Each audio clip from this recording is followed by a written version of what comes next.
Hello friends, नमस्कार। आज की वीडियो में हम इस सलवार में होने वाली कमियों का और उनको कैसे दूर करा जाए इसके बारे में देखेंगे। देखिए, सलवार के पैंचे जब हम जोड़ देते हैं, बेल्ट भी जोड़ देते हैं, तो होता क्या है कि सलवार कभी कभी हमारी साइड से उठने लगती है। अच्छा, ये उठी हुई सलवार अच्छी नहीं लगती जबकि हमने लेंथ पूरी ली हुई होती है। उसके कुछ कारण ये भी हो सकते हैं कि ये देखिए, ये सलवार में मैंने यहाँ पर पिन लगाई है।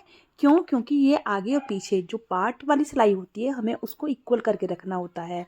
इक्वल करके रखकर हम उस पर पिन लगा दें ताकि वो सिलाई आगे पीछे ना हो। अब आप देखेंगे कि ये पाइचे देखो आगे पीछे हो गए हैं। अब आप देखेंगे यहाँ से पाइचे आगे पीछे हो गए हैं। अगर हम नहीं देखते, इस तरीके से पिन नहीं लगाते, तो हम एग्जैक्ट उसी जगह पर इसकी सिलाई लगा देते। लेकिन अब देखिए, इसमें एक पार्ट इतना एक्स्ट्रा निकल कर आया है जो कि हम बिल्कुल ही यूज़लेस है। पीछे की साइड में नहीं है, पीछे छोटा है, लेकिन हमें पहले नहीं पता था तो हम सीधा इस पर निशान लगा के करते, जिसके कारण खिंचाव बनता है और सलवार ऊंची नीची हो जाती है। अब ऐसे निशान लगाने के बाद में आपको इसको सीधा कर देना है, ठीक है ना। सीधा करने का मतलब ये है कि यहाँ पर एक्स्ट्रा जितना भी कपड़ा है उसको हमें यहाँ से बाहर निकालना होगा। उसके बाद ही हमें ये सिलाई का निशान लगाकर सिलाई करनी है। ये देखिए, अब हमने एक्स्ट्रा कपड़ा सारा बाहर निकाल दिया। अब उस जगह पर हमने निशान लगाया है जहाँ हमें सिलाई करनी है। और आप मार्जिन भी सलवार में 1 इंच से ज़्यादा कभी भी ना लें। सलवार में जब आप सिलाई लगा रहे हैं, पाइचे पर शुरुआत कर रहे हैं, तो ध्यान रखें सिलाई को लॉक अच्छे से कर लें, क्योंकि ये मोटा एरिया होता है, उधर भी जल्दी जाता है। मजबूती यहाँ पर ज़्यादा चाहिए होती है, क्योंकि ये सबसे ज़्यादा या तो घिसता है या ज़मीन से भी कभी कभी टच होता है कुछ लोगों का जो ज़्यादा बड़े पायचे पहनते हैं। इसलिए सलवार को यहाँ से मजबूत होना, यानी कि सलवार की सिलाई को लॉक करना बहुत ज़रूरी होता है। अब ध्यान रखें कि ये जो पार्ट वाली सिलाई है, आगे और पीछे दोनों साइड में कपड़ा एक ही तरफ हो। ऐसा ना हो कि एक की सिलाई पीछे और एक की सिलाई आगे हो, ऐसा नहीं करना है। ध्यान रखें कि साइड में इक्वल ही कपड़ा हमें छोड़ते हुए जाना है। ऐसा ना हो कहीं आधा इंच, कहीं 1 इंच और कहीं 1.5 इंच। अब आप देखेंगे आसन पे भी मैंने पिन लगाई भी है, ताकि हम मुझे आसन के की सिलाई के ऊपर सिलाई आए। ये भी आगे पीछे नहीं होना चाहिए।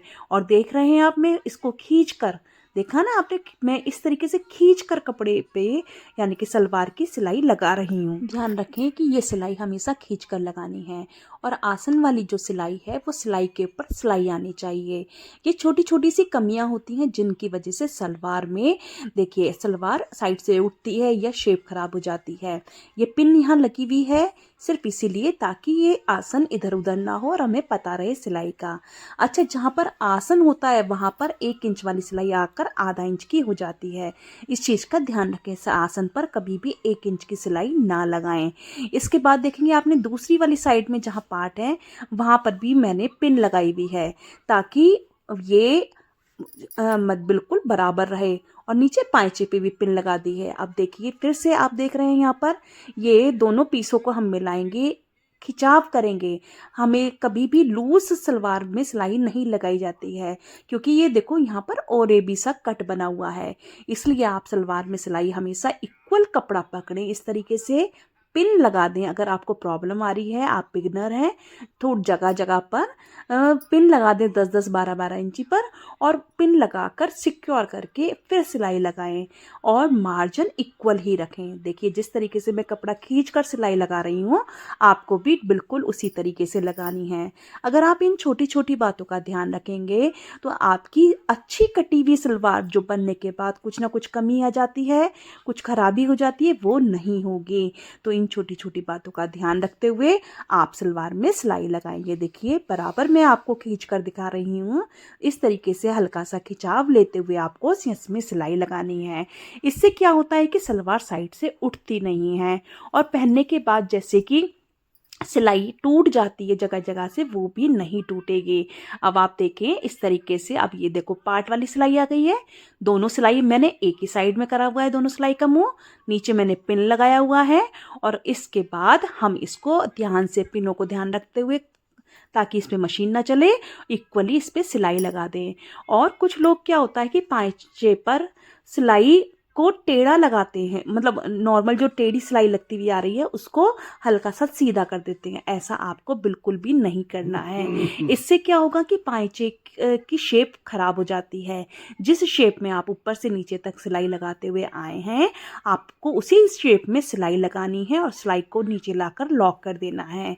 हाँ, लेकिन अगर आप चौड़े पाइचे बना रहे हैं उसमें हल्का सा टेढ़ापन मतलब सीधा कर दिया जाता है, इस चीज़ का ध्यान रखें। अब जब ये एक सिलाई हमारी पूरी लग जाए तो हमें पूरी सिलाई को कस के खींचना है चारों तरफ से, ठीक है ना। लंबी जो सिलाई लगाई है, जो अभी सिलाई लगाई है, खींच कर जितना भी, अगर इसमें और अगर अभी भी टूटना है तो वो सिलाई अभी टूट जाएंगी और बीच में से वो क्रैक नहीं होंगे बाद में। और इस तरीके से खींचने के बाद हमको दूसरी सिलाई लगानी है। ये सिलाई ध्यान रखें, अगर आपकी ये वाली सिलाई, पहले वाली सिलाई क्रैक नहीं हुई है तो इसको हमेशा एक पैर का मार्जिन छोड़कर ये वाली सिलाई लगानी है, ताकि बाद में कभी क्रैक हो तो ये सिलाई इसमें सिक्योर रहे और सलवार ख़राब ना हो। देखिए ये सिलाई भी मैं खींच कर लगा रही हूँ। दूसरी वाली सिलाई लगाना थोड़ा सा आसान हो जाता है। तो इन सब चीज़ों को ध्यान में रखते हुए आप यहाँ पर देखिए, आसन पर आते आते आधा इंची ही सिलाई रह गई है जो मैंने पहले बताया था, और यहाँ पर मैंने सिलाई के ऊपर सिलाई को चढ़ा दिया है क्योंकि यहाँ स्पेस ही नहीं है इतना ज़्यादा कि मैं दूसरी सिलाई के लिए एक पैर की सिलाई छोड़ूं। अब फिर वापस आप नीचे से आएंगे तो उसी हिसाब से एक पैर की सिलाई को छोड़ते हुए चलेंगे। तो इस तरीके से आप अगर सिलाई लगाएंगे, सलवार को सिलेंगे, तो आपकी सलवार सिलकर बहुत परफेक्टली तैयार हो जाएगी। क्योंकि देखो, पार्ट जोड़ना तो बहुत आसान होता है। उसके बाद पाइचे जोड़ना, मतलब साइड वाली सिलाई लगाना लंबी वाली, और इसमें ऊपर प्लेट्स लगाना, इन दो में थोड़ी सी दिक्कत हो जाए तो सलवार हमारी ख़राब हो जाती है। देखिए, अगर आपकी मशीन में सुविधा है इंटरलॉक की तो आप साथ के साथ, अगर आप वूलन सूट सिल रहे हैं या कोई ऐसा सूट सिल रहे हैं जिसमें कि धागे लगातार निकलते जा रहे हैं, तो आप हाथ के हाथ इसमें इंटरलॉक भी कर दें ताकि इसके धागे ना निकलें और परफेक्टली सलवार आपकी बनकर तैयार हो जाइए। देखिए, ये मैं यहाँ पर साथ के साथ सेम कलर से ही इंटरलॉक कर रही हूँ। मैंने दूसरा कलर यानी कि वाइट कलर जो मैक्सिमम सब लोग यूज़ करते हैं वो यूज़ नहीं करा है। अब आप देखिए, ये सिलाई के ऊपर बिल्कुल परफेक्टली सिलाई आई है। इसका मतलब सलवार हमारी बिल्कुल सही सिली है, इसमें कोई खिंचाव भी नहीं रहेगा। और ध्यान रखें, यदि आपकी सलवार के कपड़े की किनारी कुछ ज़्यादा ही टाइट है तो उसको आप किनारी को अलग निकाल दें, फिर सलवार कभी भी आपकी ख़राब नहीं होगी, बिल्कुल परफेक्ट।